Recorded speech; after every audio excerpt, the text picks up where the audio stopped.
One of the things that you do particularly well is just discuss roster construction and what's the optimum build.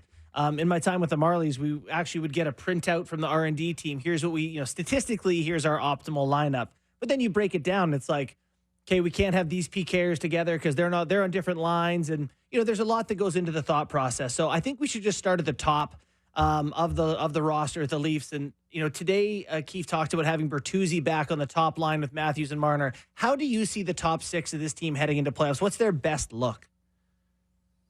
I mean, I still think their optimum look is they can spread out three lines. Yeah. I think it's really tough on them come playoff time, especially when you look at who they're playing. It kind of feeds into the top team's hands, right? Like all the top teams have good players. And we saw it last year with Barkov. Like he effectively shut down Matthews and Marner, and that was basically the series.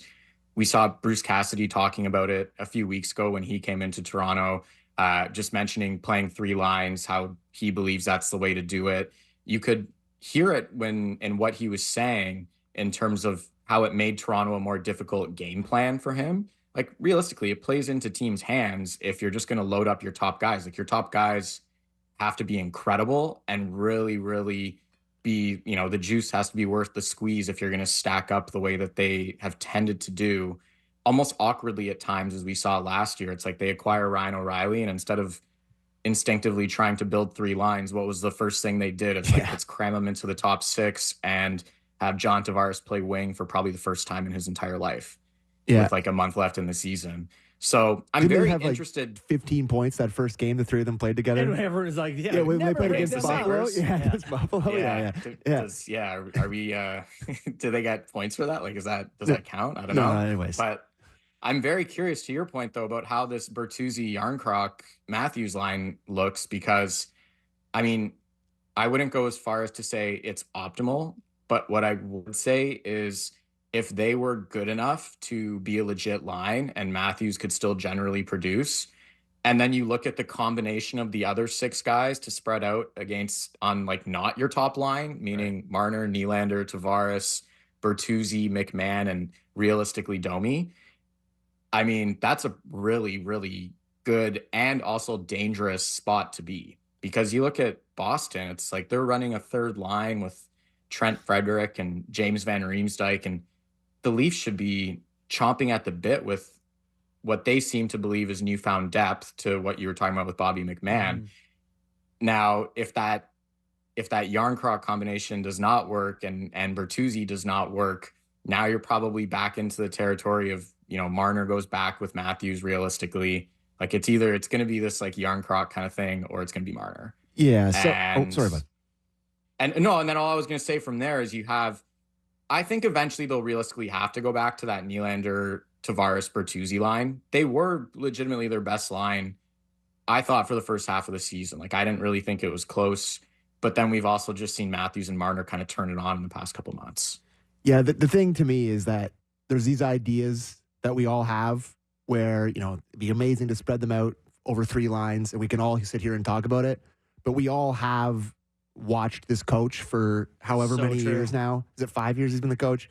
Where the second it goes bad, it's just like old faithful immediately. It's going to be Tavares, Matthews, Nylander, second period, game one. I don't feel like there's any situation where Domi is going to be a long-term solution at center in the playoffs. Like he's going to watch it. He's going to see what happens in the first couple games, and he's immediately going to pivot off of it, and it's not going to continue. Like I really don't believe that he's going to stick with it. I don't. Here's what I will say on some of that though. Just because we talk about Marner not necessarily being with Matthews to start a game doesn't mean it's not going to happen. Like 100% they're going to play together, and it would be insane if they did not play together. Like they're two elite players. They complement each other really well. I actually think at times, like they're so talented, and I hope I articulate this correctly, but it's almost as if they get complacent with how good they are. Like they don't usually come out gunning for bear in the first period of a game. They usually just kind of get going as things get along or the game gets tighter. Like I almost think there's something to, you spread it out to start, get everyone's feet wet, get everyone involved, and then at strategic times you load up appropriately, which again they 100% should do. But it's just getting everyone involved, right? I think we've seen over the past month and a half here, there are more good players here than I think a lot of people gave credit for originally, the Leafs included. So, you mentioned Matthews playing with two non-Marner and Nylander humans, which to me is something that has always been a bit of a cheat code for this team that they've never really looked at. And a lot of the time, you wonder why that is. And it's probably because the best player on the team, the highest paid player on the team, maybe talks to the coach. It's like, hey, I like playing with Mitch Marner a lot. And, I'm not saying that that's right. They should continue that way, but I think they should just stick with this and kind of not make them do it, I guess. But I mean, you're good enough. You're Austin Matthews to be able to play with Yarncroc and Bertuzzi. But Sid did this many years of his career. If you're able to have some sort of success, that just frees up the rest of the roster so much that you really do become dangerous. Like, you really feels like you need to stick with this and see if it can work. Provided Bertuzzi, to be honest, I think the bigger thing is Bertuzzi holds up his end of the bargain. Yeah. I think we know what Yarncroc is, and he's pretty solid. And, Bourne, I know we were talking about it just over text, like, not a great shinny player if you're Bertuzzi, right? Like, you can't be fanning on pucks in the slot all night. Yeah. Bertuzzi would be the best Maple Leaf if the game was 8-on-8. Like, the more bodies in congestion, he'd be the most effective player. Yeah, looking like Rennie Park out there. Just 10 guys each And I love what he brings. It's not to knock on him. It's like, not he does a so knock. many good things. I know. He does so many good things. Yeah. And but like at the same time, you can't be fanning on pucks consistently in the slot. There was a play in that Habs game where a Habs defenseman lost the handle on the puck when he was walking the blue line, and it just it trickled to Bertuzzi so slowly, and he still somehow topped it and missed it, and the puck just stayed in the zone, and you're like, how?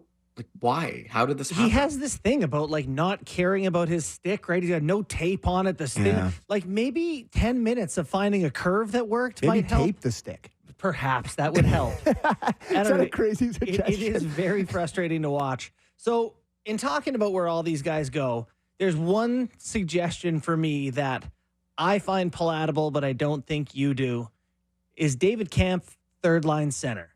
And to me, if he's making, 2.5 or whatever, 2.25, enough money, he has scored 15 goals in a season, he is defensively responsible. If you take a couple of the guys who don't have consciences, like say Max Domi, and perhaps a guy, I don't know if you think Nyes or whoever it may be, McMahon can play with them, but can you live with Kampf getting more of an opportunity than he's had this year? So you're thinking about it like oil and water, right? Like you're thinking Kampf covers for Domi. Kind of thing. Yes. I'm saying put him with a couple of guys who think one way and say you're the high guy all the time. I was going to suggest the other way, to be honest, like the complete other way. It's like if you play him with McMahon and Yarncroc, and they're just a really good line that you can trust at all times, that can kind of just go, out on a road and settle a game down when it's getting silly in Boston, or just to be honest, the longest event line on earth. To be honest, it gets more silly in Toronto for some reason. They've been notably worse this year in Toronto. It's like, can you go settle us down from our own yips in front of our own home crowd kind of thing? Like in that scenario, I think he works. I guess I would look at it. It's not the end of the world to look at anything at this rate.